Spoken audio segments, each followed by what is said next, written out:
is the Dean Obeidallah Show, your voice for progressive action. We are the Patriots. That's the reality. SiriusXM Progress 127. And welcome back, Dean Obeidallah Show. We're live here Tuesday, April 25th. Right now, I'm very happy to have for the first time United States Senator Sheldon Whitehouse, a Democrat from Rhode Island, a fierce advocate for progressive values. He is chair of the Senate Budget Committee and a senior member of the Senate Judiciary Committee. Senator Whitehouse, thanks so much for being on. It's great to see you. Thank you, Dean. Thanks for having me on.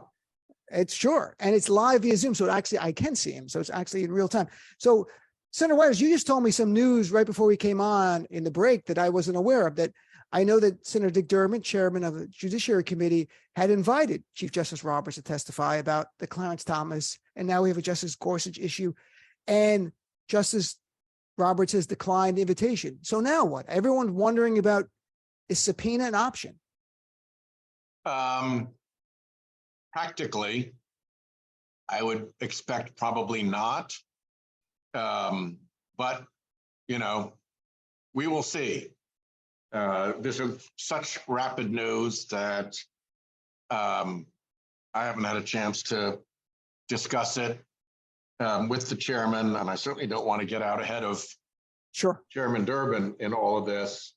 But the question of whether we have the votes is a highly relevant one. And no votes, no subpoena. And I don't think we're going to get any Republican support for a subpoena. A great many of them actually publicly urged the Chief Justice not to come to the committee. That's remarkable. It's also remarkable to see certain people like Senator John Cornyn defending Clarence Thomas over these ethical issues. Look, if it was the Republicans and Justice Thomas was a Democrat appointee, they would be defunding the Supreme Court because they love to defund things. That's their big go-to. So look, there is a cloud of corruption over this Supreme Court. I'm not sure if it's criminality, but certainly corruption, with Justice Thomas now reporting today that Justice Gorsuch sold a 40-acre tract of property to a chief executive of a law firm that had business before the court and did not, even though on the forms should have disclosed it, did not. So what do we do? I mean, you've been championing a law to require more transparency. Is that the first step? Yeah, I think the problem here is that there's a perfectly good code of ethics for federal judges. Mm-hmm.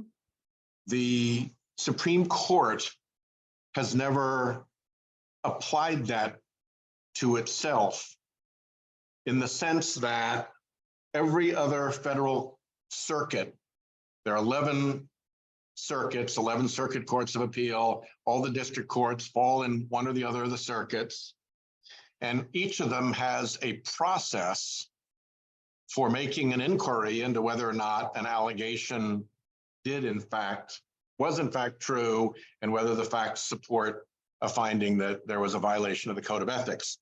That's where the Supreme Court falls down. It has none of that. It has no place to file a complaint about a member's ethics. It has no person staff to read the complaint. It has no investigative capacity to look at whether the facts are true. It has no independent ombudsman to apply those facts to the code of ethics.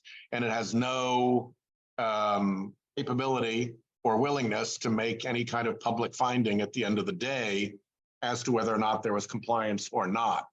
So they just simply won't apply any process to themselves. They won't allow themselves to be investigated. They won't allow facts to be found. And that is the problem.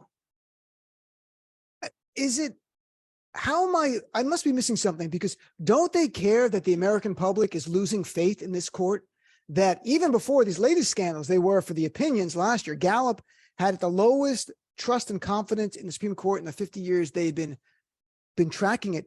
And these ethical issues with Clarence Thomas, off the chart stuff, is going to chip away more. Everyone hears about these things. They go, why are they in essence above the rules? Do they not care? I can't speak for them, but I can for sure agree with you that their behavior is doing immense damage to the reputation, not just of the Supreme Court, but of the entire judiciary. Because when they say, what we're doing is fine, we don't need to be investigated, all these things are just fine, there's not a problem here, that imputes to the rest of the federal judiciary the prospect that they might be doing the same stuff. And that's starting, I think, to irritate the other federal judges who know perfectly well that they would be completely called out for pulling any of these stunts. And now they're stuck with being sort of cast with the same light of the Supreme Court misbehavior. And I think they resent that. So it's not just the court's reputation that is being diminished by the occupants of the court. It's the whole federal judiciaries, and that is doubly unfortunate because the other federal judges aren't getting $500,000 vacations with private jets and private yachts and aren't hanging out with Leonard Leo, the court fixer, and all of the rest of it. It's true. And most of them, not Clarence Thomas, but most of the other justices had been judges before. They knew how they had to disclose. So they get bumped up the Supreme Court and they go, wow, not only can I make law now, which they're doing, I can also be free from any kind of regulations whatsoever ethically. Like, wow, that's a real bonus, huh? No refs. No Nothing, refs. I get to play this game without refs. I get to call my own fouls. So when you run a play around behind the, your other team's benches and say, no, that's fine. Those guidelines don't matter along the side. It's remarkable. I'm chatting with Senator Sheldon Whitehouse. So, Senator, you mentioned Clarence Thomas. We know about the vacations. I think what people were stunned by is that there was no obligation under the law as written up until that point that would have mandated he tell us for 20 years that Harlan Crow, in between gathering Nazi memorabilia, is putting Clarence Thomas and his wife on chartered jets and on planes.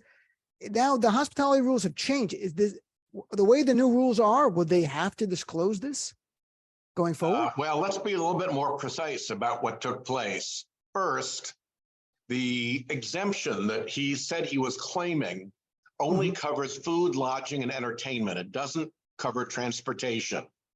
So the jet travel as transportation never qualified for the personal hospitality exemption.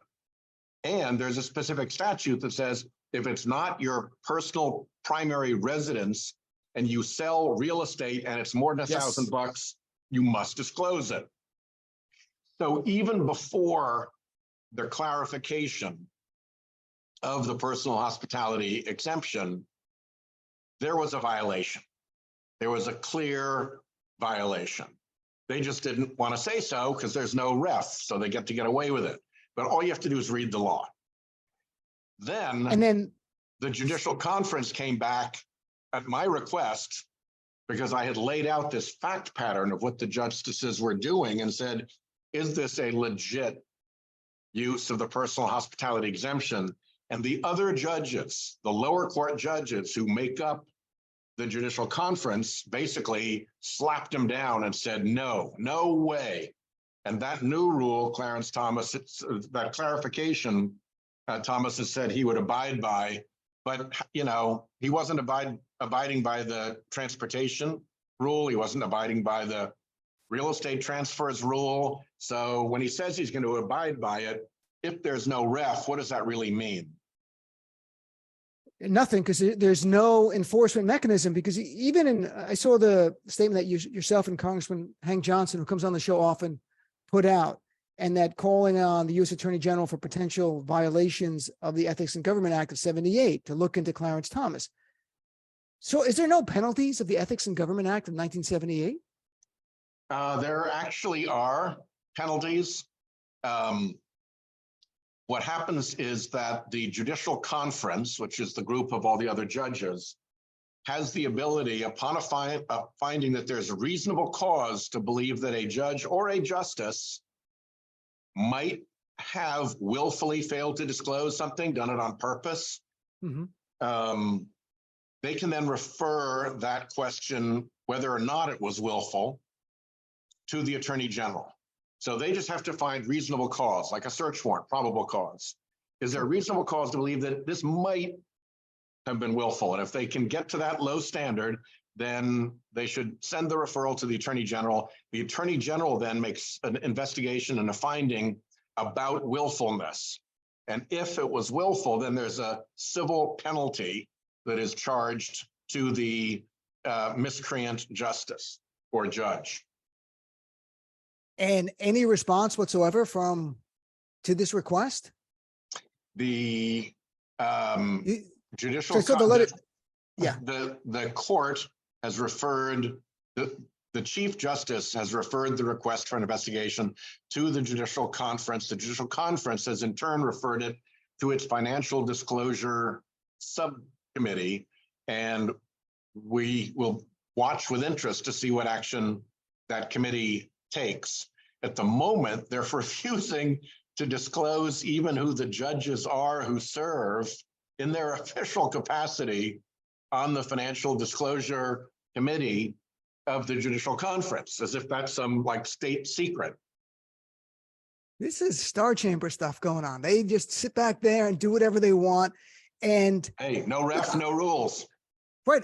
I don't understand, like, why would the Supreme Court, and it's Thomas and Roberts who won't do anything, they are going to transform this from the highest court in the land to just 9 people wearing robes, because that's what we're going to get at, where no one looks at them for any authority whatsoever. And there's advocating more, just ignore the court rulings. And that raises other issues. But when people lose confidence in one of the 3 branches, one of the checks and balances, doesn't it undermine our democratic republic?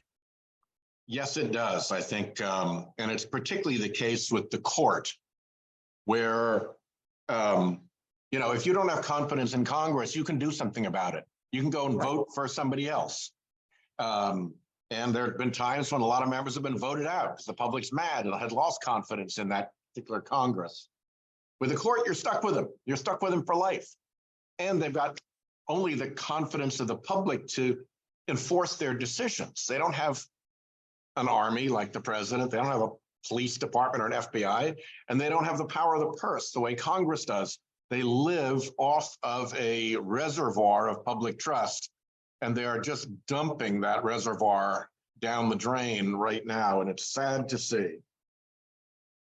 Dumping down the drain like a private jet that Harlan Crow owns, sending Justice Thomas on trips. Last thing, last couple of minutes here.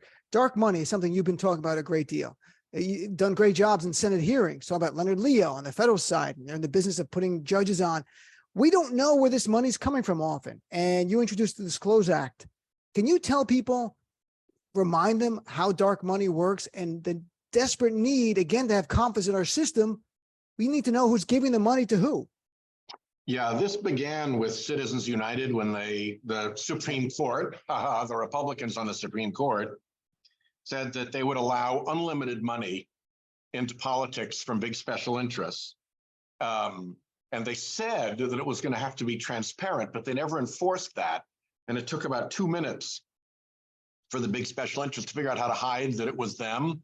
So dark money is the big unlimited political funding that special interests spend from behind phony front groups that disclose who they are. That obscure, I should say, who they are. So like Donors Trust or a 501c3 that then pushes the money into its 501c4, or a shell company that gives money to a super PAC.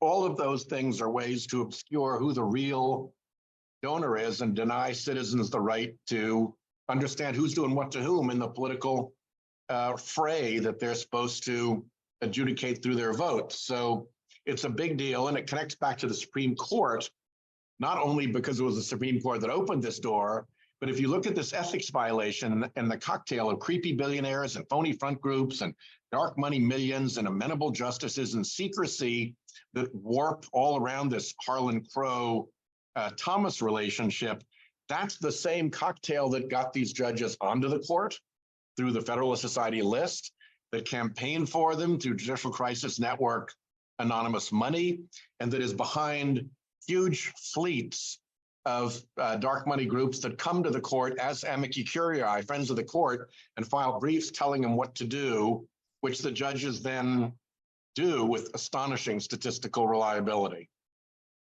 Again, chipping away at people's confidence in the entire system. Senator Whitehouse, I wish we had more time. I really appreciate you being on. I hope you'll come back on. I'd love to talk to you more. Dark money, big money in politics, one of the most corrosive ways to destroy confidence in our entire system. It makes people want to check out. We need them to check in. Glad to do it. Thanks, Senator. Nice chatting with you. Have a great night.